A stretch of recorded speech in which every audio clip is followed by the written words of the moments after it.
Okay. Good morning. Welcome back, everyone. So we are near the bottom of Yudalid Amud Bet.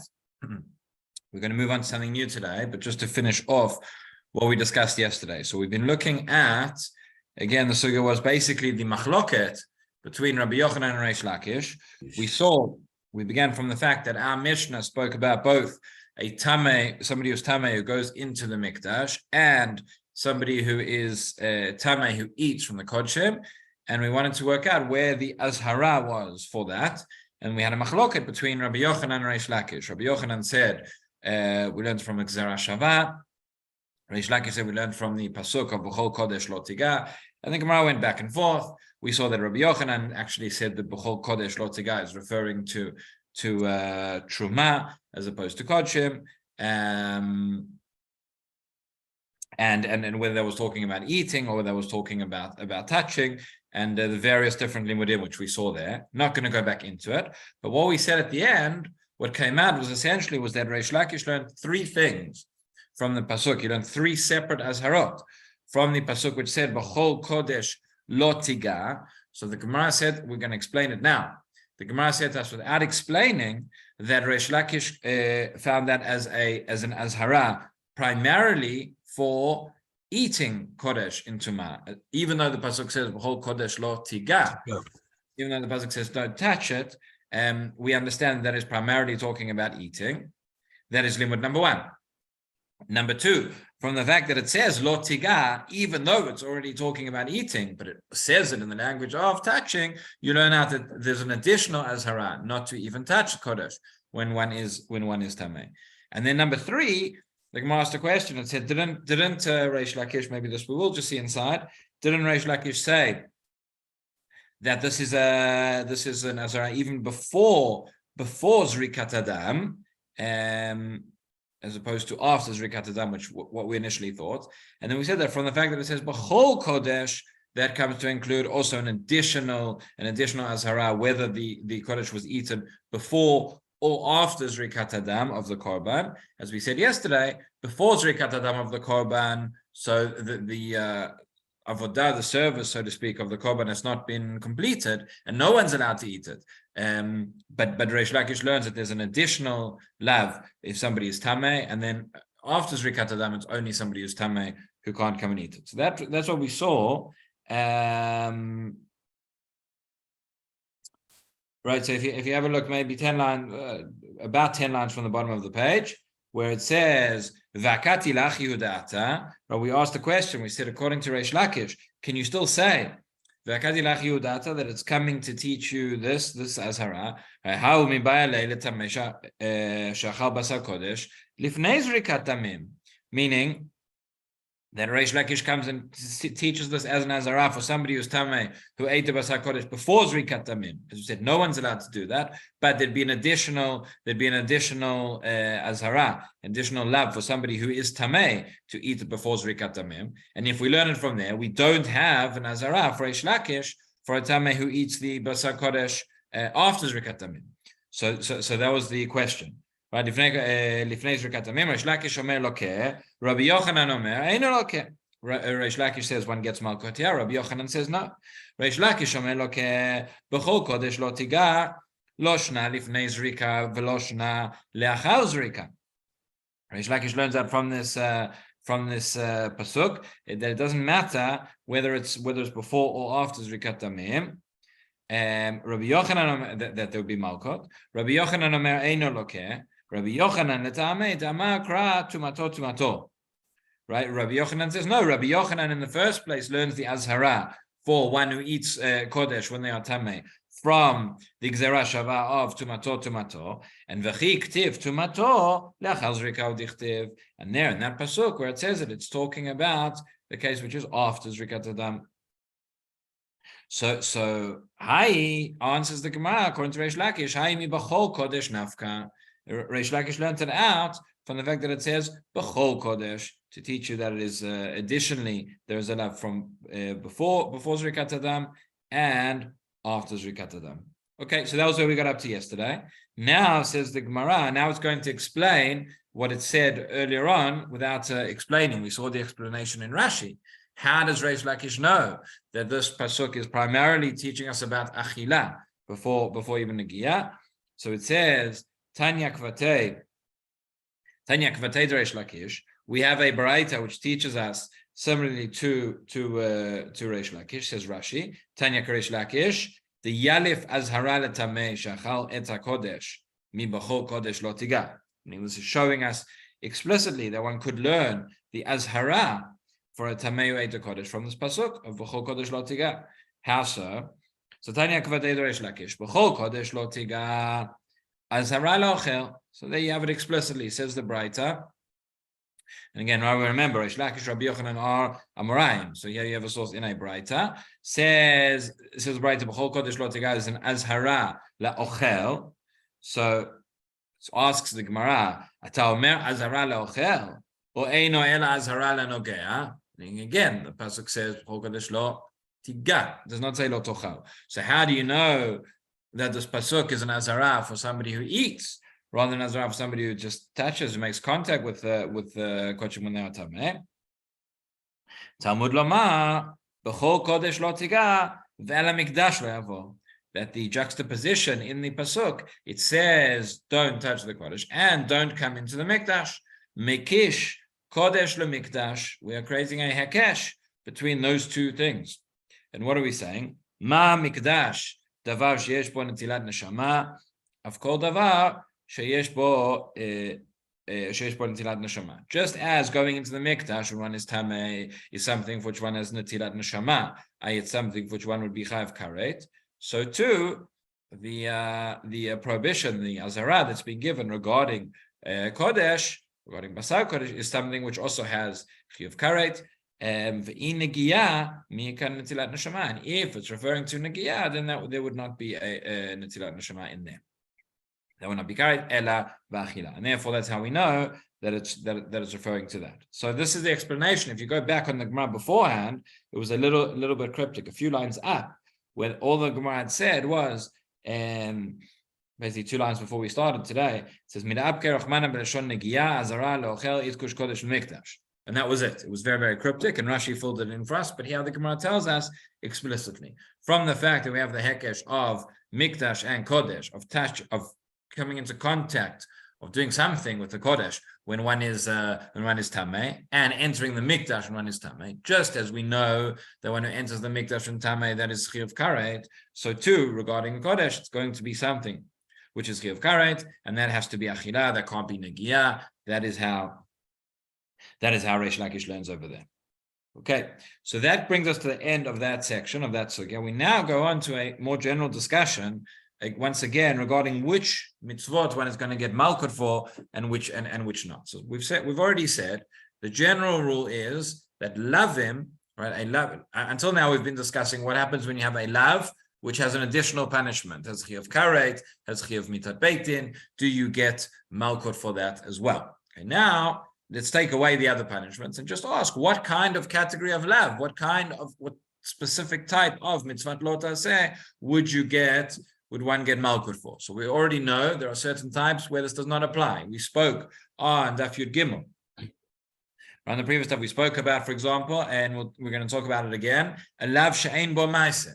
If there is no action from the particular prohibition, it's just something you do passively. For example, let's say many examples, but maybe Bayirel, Bayi Matzah on Pesach, a person just had chametz in their house, they didn't do anything active. That could be a lav she'ein bo ma'aseh. What about, there was also, we said, a lav, this we're going to talk about in great detail now, a lav shenitak la'aseh, meaning, which we'll talk about in just a few moments, a negative prohibition which is corrected by a positive action, corrected by a mitzvah aseh. So, for example, right, Heshivat HaGzela, it's a classic example which we mention all the time. There's a negative prohibition to steal, but that is a lav shenitak la'aseh because there is a positive mitzvah to correct that, so to speak, by giving back that which one had stolen. Since there is a lav shenitak la'aseh, there will be no Makkot for that. So one of the places we learned this, we saw in Daf Yud Gimel Amud Bet, we learned from the lav of chasima, right, of muzzling an ox. and we said that over there it's written Makkot, and any sort of action which is not similar to this prohibition of chasima, there would not be Makkot for, and therefore alav she'ein bo ma'aseh, and therefore alav she'nitak le'aseh. We said you wouldn't get Makkot because they are not similar to chasima. Okay, that is sort of a technical reason. Here, it's useful to understand maybe a deeper reason for this as well, which the Gemara is going to discuss now. When it comes to a lav shenitak le'aseh, there is another category, which is very similar, but is slightly different. The Gemara is actually going to struggle to see how many examples of this we can find. But the Gemara is going to discuss now what's called a lav shekdamo aseh. Okay, so we have a negative prohibition and we have a positive mitzvah, which are somewhat connected one to another. We gave the example now of a shivat hagzela. You could have another example is notar. There's a negative prohibition of leaving over notar from the korbanot, but then the Torah says, "V'sarafta," you have to burn it. That is a positive mitzvah. That is the aseh.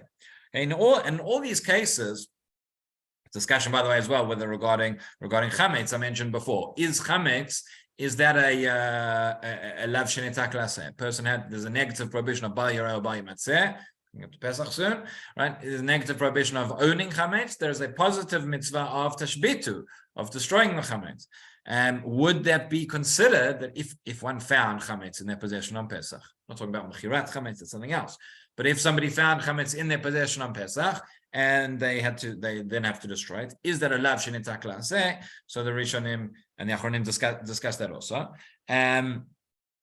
But in all these cases, what happens is a person has transgressed the Lo Ta'aseh first, and as a result of having transgressed the Lo Ta'aseh, you now have an aseh that comes to fix that. That comes as a result of that. A lav shekdamo aseh, as you can hear in the words, means that the aseh comes first, that the aseh is somewhat independent. So, i.e., the aseh could be theoretical. We'll see in Machlok Rishonim exactly what it means. But where the aseh comes before the Lo Ta'aseh. So there is a connection between them, but one is not totally dependent on the other. And that's what the Gemara is going to discuss. It's going to say, even for the one who says that a lav shenitak le'aseh, which is everybody agrees that a lav shenitak le'aseh one would not get Makkot, could you have a category which is similar, but somewhat different, of a lav shekdamo aseh, where you would get Makkot? That's going to be our discussion right now. Now, just before we go further in the Gemara, what does it mean, a lav shekdamo aseh? Conceptually, there are two ways of looking at this. You might say, and the Arishonim will go in this direction, that a lav shekdamo aseh, I think the Ritva suggests this, that a lav shekdamo aseh means we're talking about the way it's written in the pasuk, right? If the aseh is written before the Lo Ta'aseh, that would be considered maybe a lav shekdamo aseh, and therefore that would not be subject necessarily to the same rules as lav shenitak le'aseh, even though it's still one is dependent on the other. Maybe you would say the Torah wrote it in such a way to teach us that. Or you could say, and this seems to be Rashi, this seems to be the more prevalent opinion, however, that lav shekdamo aseh means not where it's written in the order of the pasuk, but in the order of the way things actually take place, that the aseh comes first. So the Gemara says as follows. We are now right at the bottom, second last line of the page. It says, Amar Rabbi Babachana, Amar Rabbi Yochanan. So Rabbi Babachana says in the name of Rabbi Yochanan, Kol lo ta'aseh shekdamo aseh lokin alav.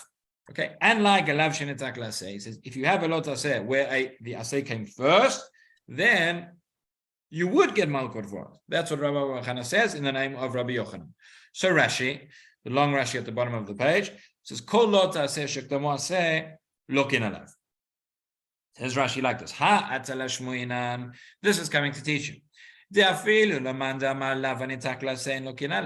even according to the opinion that lav shenitak le'aseh you don't get Makkot, and again it's a little bit strange why Rashi phrases it that way, because we aren't aware of an opinion that says lav shenitak le'aseh you would get Makkot.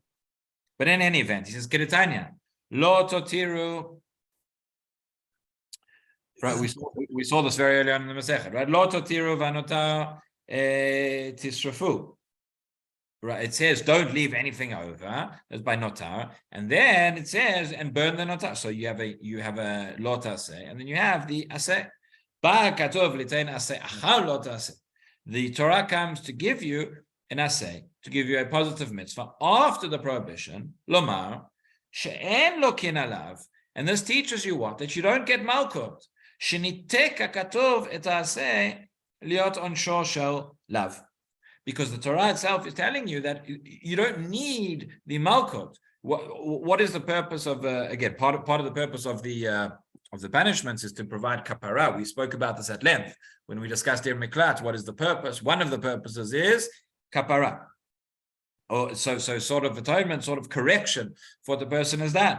Over here, the correction is not going to be through malkut, but the Torah has given you a way to correct the lav by undoing it, by performing this mitzvah taseh.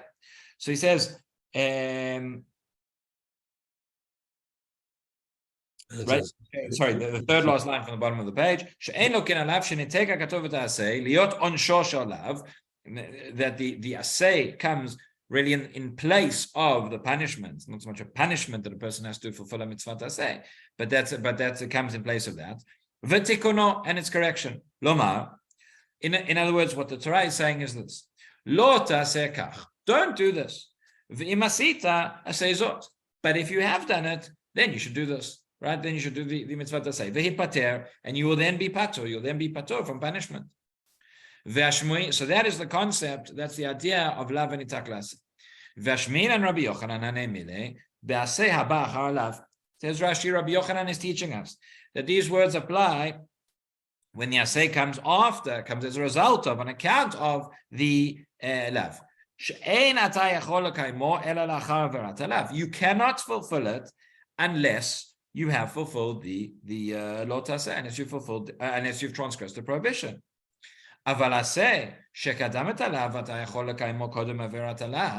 However, if what we'd say is this, even if there is an aseh, even if that is coming to correct maybe the lav that you've done, but you could have fulfilled that aseh independently, you could have done it on its own. This is not right. This is not the correction. This is not cutting off from the lav. And even if you will then fulfill it after the negative prohibition, you would therefore not have malkut in such a case.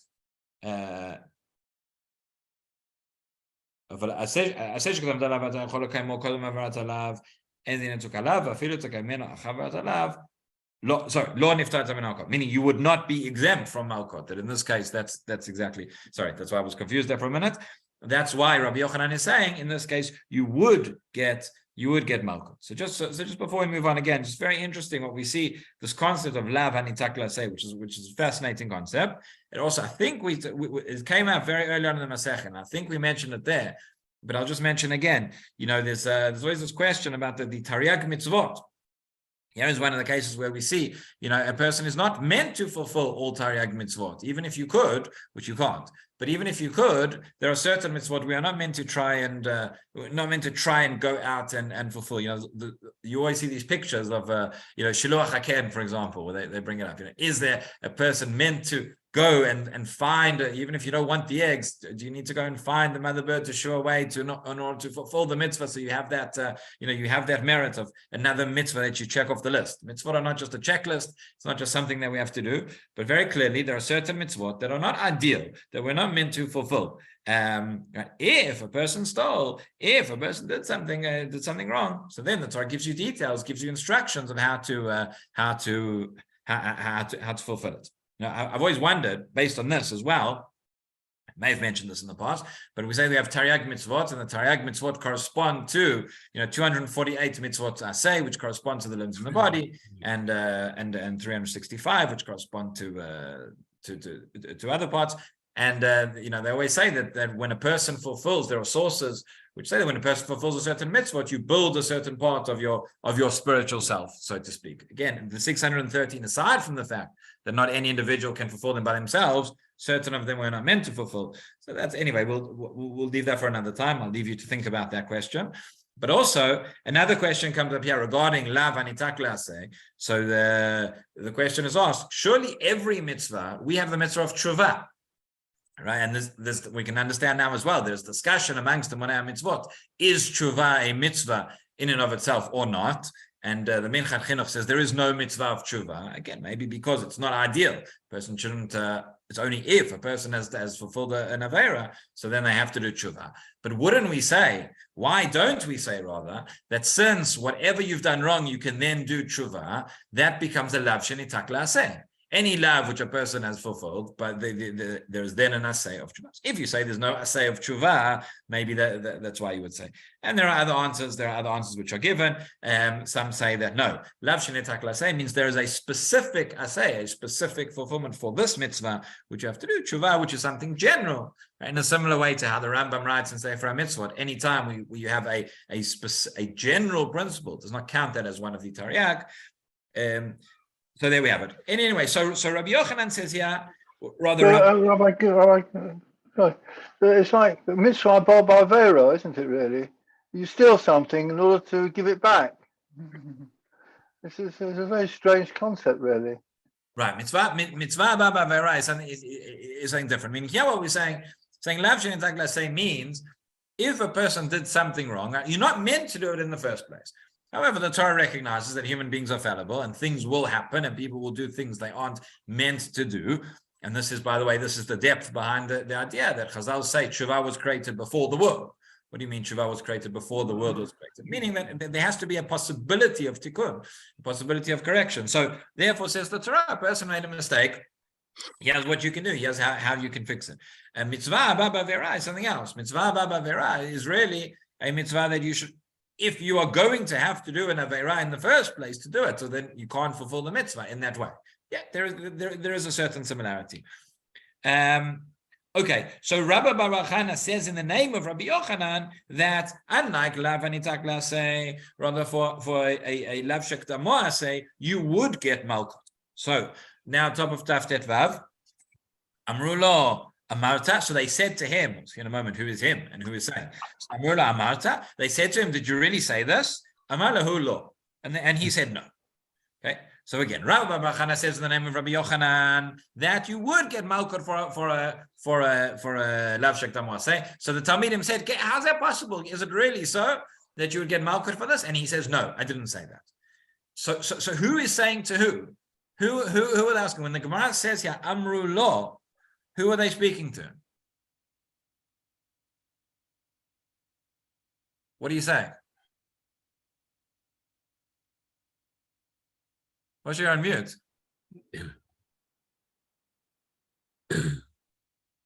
Who, Rabbi Yochanan? Rabbi Yochanan. Okay, yeah, so that's one possibility. Meaning, Rabbi Bar Chana said in the name of his Rabbi Yochanan, this halakha, and then the Talmidim heard this, and they said, no, this can't be. So they went to Rabbi. They said, Rabbi Yochanan, did you really say that? So Rabbi Yochanan says, no, I didn't say that.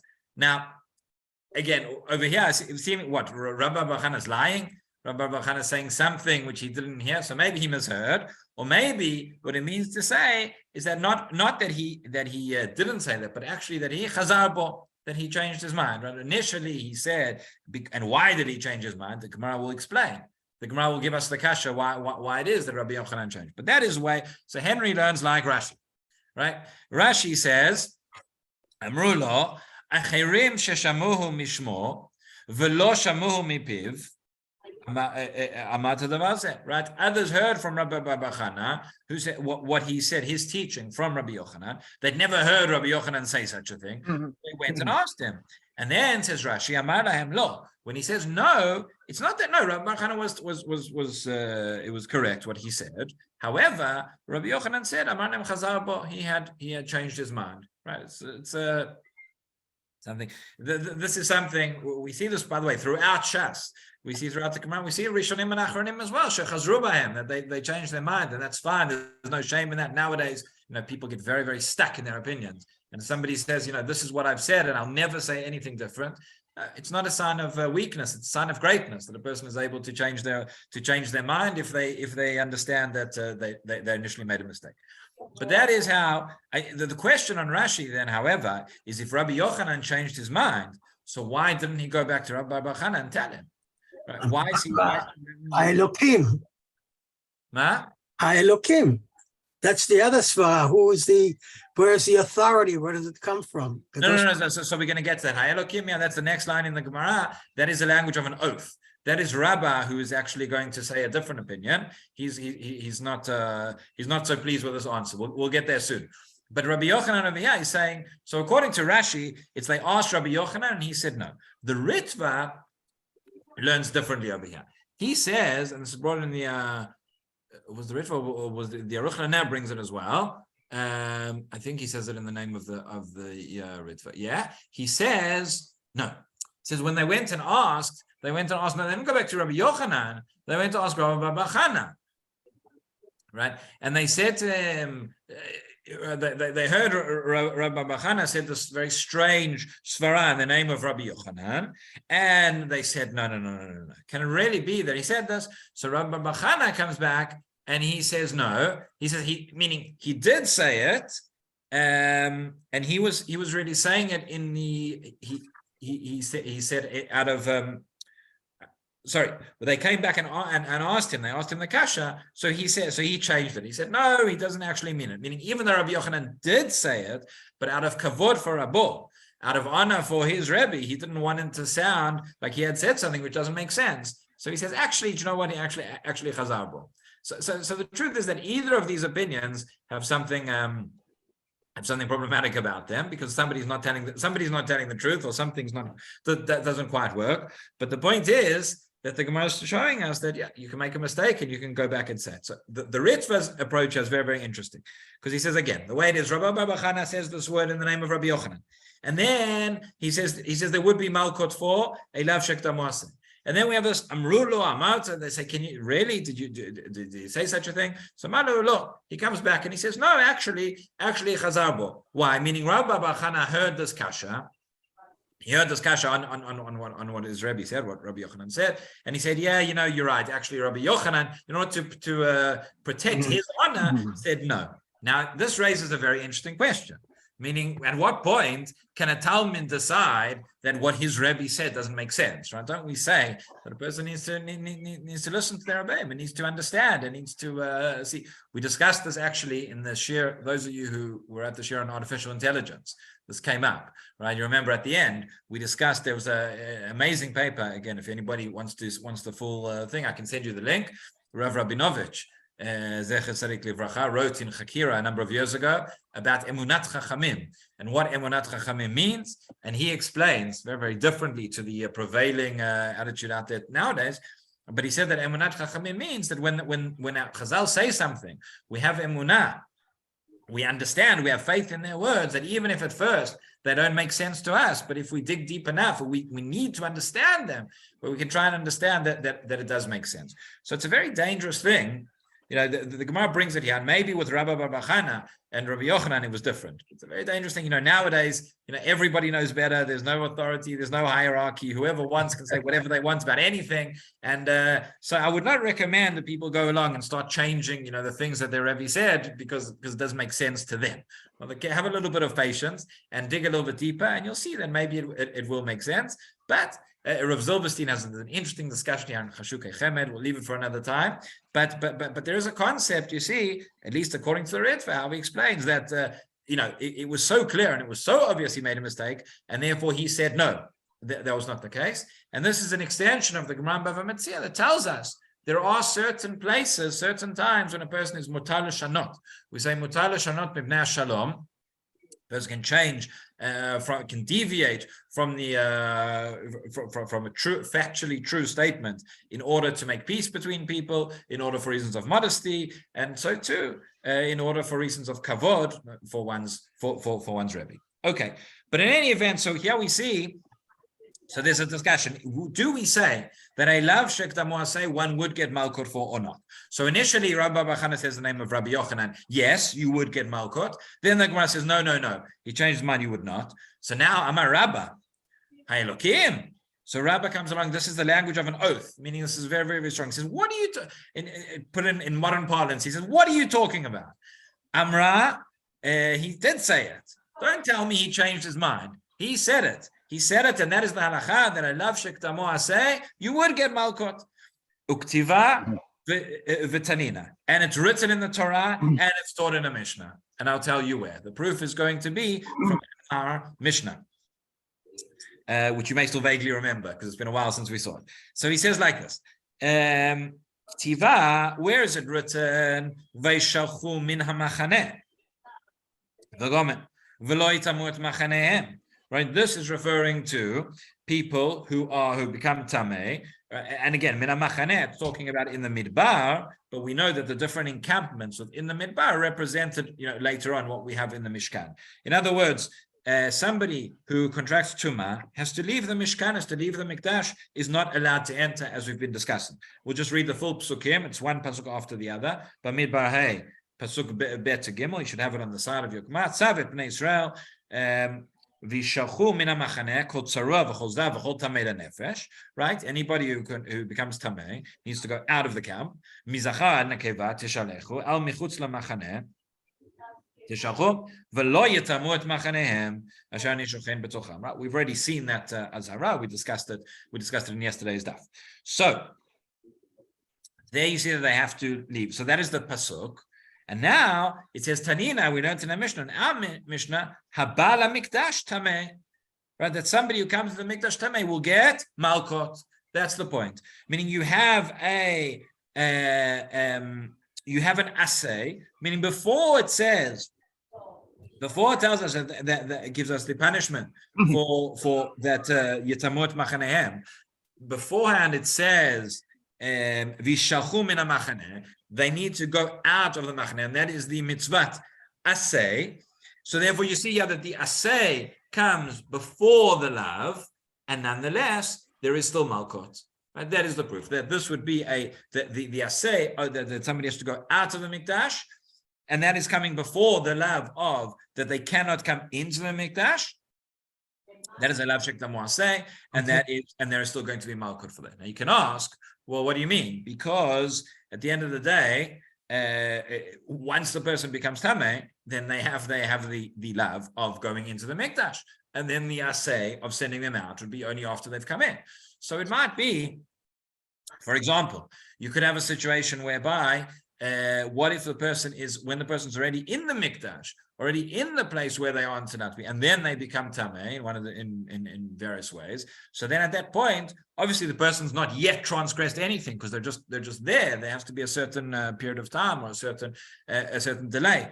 So there they have the assay first before meaning they have not actively entered the mikdash in a state of tumah, and they first have the assay. So that is the proof that Rabbah wants to bring for Rabbi Yochanan, who he claims did not change his mind. Let's just see Rashi. But he says, "Ktiva v'tanina matzinu katuv lo taseh shektamo aseh." We found in the pasuk we have a lo taseh lav, which is preceded by a mitzvah taseh v'tanina nalei deloki, and we have in our Mishnah that one would get malkut. V'lo sagile b'kiyum aseh, meaning it's not enough just to fulfill the assay of leaving, but it's one has to get malkut as well. Tanina abala mikdash tameh kachashiv le be'elu hein halokin. Right, we saw this in our Mishnah, beginning of our Perek. So that is a reason to say that there would be malkut for lav shek tamase. What is the reason to say otherwise? Why would we say that Rabbi Yochanan went back or changed his mind? Says, what's the reason he would go back? Mishum the kasha le ones. We have a kasha from the case of an ones, right? So this is a case which the Torah talks about, where if a person was, you had a na'ara at certain ages, a na'ara betula, and a person went along and there was a case of ones, of a case of rape. So the Torah says that this individual would have to pay. He would have to pay her, and he'd have to pay her father a certain amount, certain damages, a certain knas, and assuming that she and her father would agree, the person is then required to marry her, and he's required to marry, and he's not allowed to divorce her. He has to marry and has to stay married to her. That is part of the punishment and part of the tikkun that takes place. So says Rashi, just explaining what the case is. It says the kasha le'ones. Now we're going to see in a moment what the lav shek damo la'aseh is over here.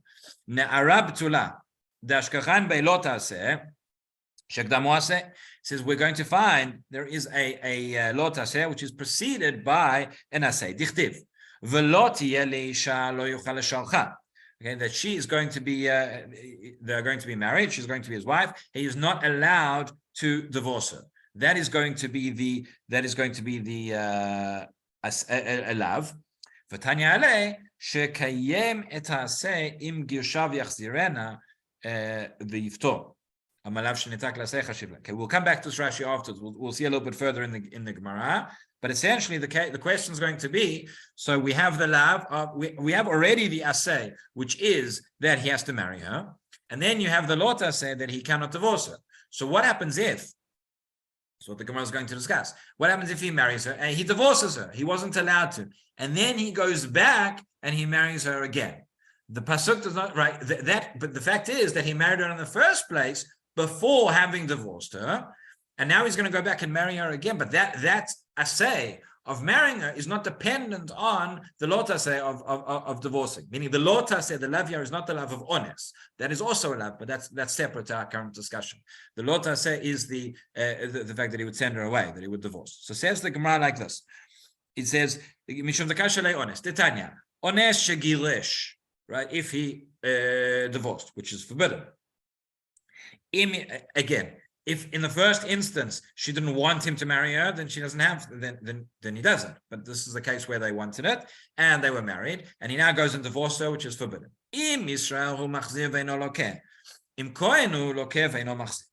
If he's a Yisrael, so then he has to go back and remarry her, and there is no Makkot.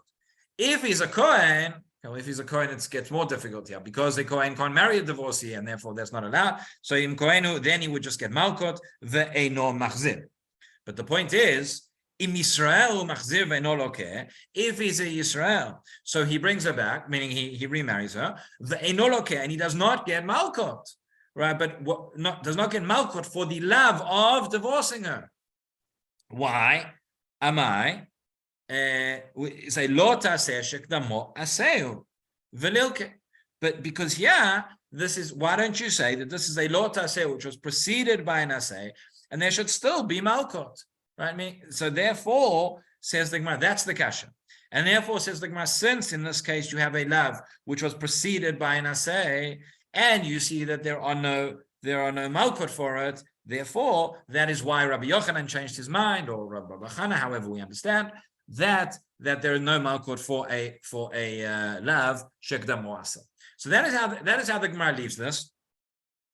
But essentially, what the Gemara doesn't seem to be bothered by, and what the Gemara does not answer, is the following.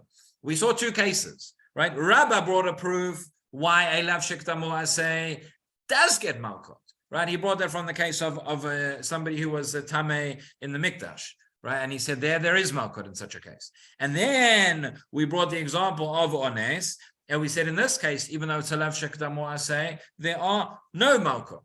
Okay, so the Gemara, so why the Gemara just brought that to say there's the proof that Rabbi Yochanan chazar, that he changed his mind. But what about the first case? I mean, what's the difference between the two cases? At the end of the day, we still have a stira between the two examples of lav shekdamo aseh. So you might say that actually the first case is not really a lav shekdamo aseh. You might say the first case we spoke about of a tameh shenichnas lemikdash, we do have to consider that as a lav shenitak la'aseh, and therefore. Sorry, no. That's not correct. But what would be the difference between them? The Ritva explains maybe the difference is like this: that when you look at, because in the first case we say you would get Makkot, second case we say no Makkot. That why did we say lav shenitak la'aseh you don't get Makkot? Because we said at the end of the day the aseh is going to come along and going to correct and rectify the lot aseh which a person did. So in this case of ones, what are we saying? We're saying that the lav is that he can't divorce her. The aseh is that he has to marry her. Once he's married her again, we say there's no Makkot because he's undone what was done by the lav. Meaning the lav was that he divorced her. He's now no longer divorced. They're now married. That's sort of been. We're talking about the Yisrael. In the case of the Kohen, there's no possibility for him to marry her. There's no possibility to do the Aseh, so he'll get the Makkot. But the Aseh has fulfilled that purpose. Whereas in the case of being in the Mikdash Tameh, so there he's left.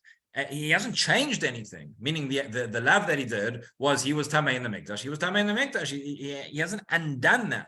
All he's done by fulfilling the Aseh of leaving is that he is no longer adding on to the Tumah. He's not doing any more. But he's not really corrected that which was done before. He hasn't fixed anything, and therefore, in order to fix it, he would still need to get Makkot. So that's what the Ritva says.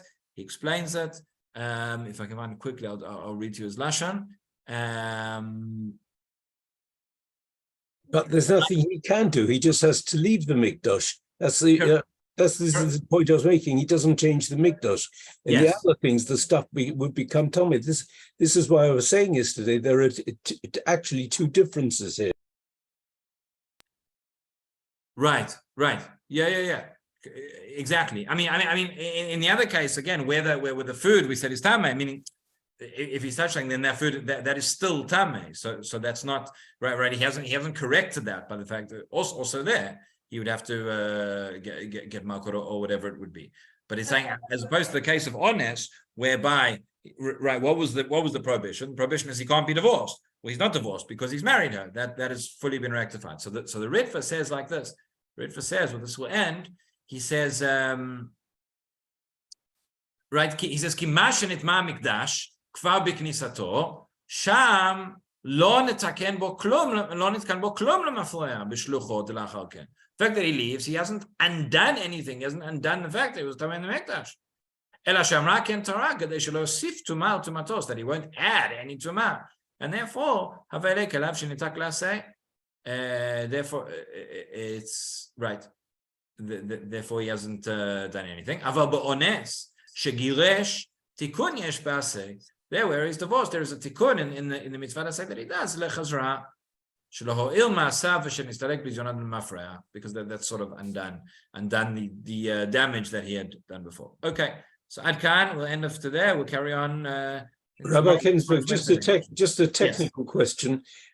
When it mentions, and though he raped the girl and he marries her and he divorces her, but surely the divorce can only be given by the Bet Din. So therefore, why would the Bet Din, knowing the circumstances, give him a divorce? Right. So good question. So nowadays, that's correct. Meaning the fact is, at the end of the day, if a person was able to, write a get, nowadays no one really knows how to do it, and it's all mesudar by Beit Din, because it's much. We don't want to have a situation whereby somebody thinks that they're divorced and they actually aren't, and then you have all problems of mamzerut and all sorts of things. But in theory, if a person knew what they were doing, and a husband writes a get and he gives his wife a get, they're divorced. That's they have witnesses, etc. But there's no. It doesn't need the best, in other words. Yeah, in practice, nowadays and for many hundreds of years, that's the way we've done it. But theoretically, he could do it by himself as long as there are witnesses. Yes, Ricardo, thank you. Okay, everybody. Good day, everybody.